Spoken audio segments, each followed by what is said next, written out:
जैसी करनी वैसी भरनी। एक बार एक व्यक्ति को रास्ते में यमराज मिल जाते हैं।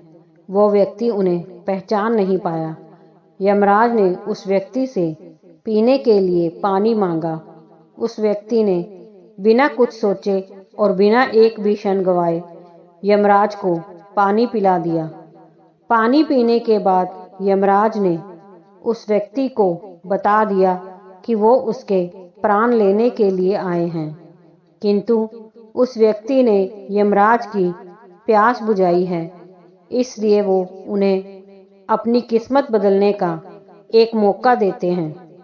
इतना बोलने के बाद यमराज ने उस व्यक्ति के हाथ में एक डायरी दे दी और उस व्यक्ति से कहा कि तुम्हारे पास 10 मिनट का समय है।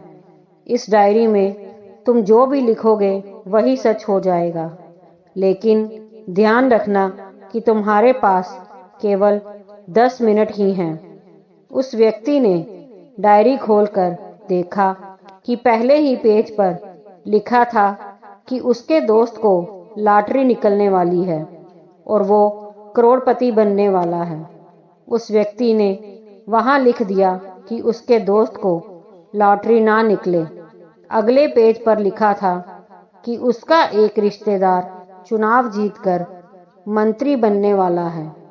उसने वहां पर लिख दिया कि उसका रिश्तेदार चुनाव हार जाए।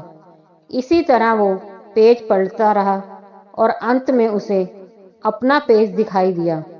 जैसे ही उसने कुछ लिखने के लिए अपना पेन उठाया कि यमराज ने उस व्यक्ति के हाथ में से डायरी वापस ले ली और कहा कि वत्स, तुम्हारे 10 मिनट अब खत्म हो गए हैं, अब कुछ भी नहीं हो सकता है।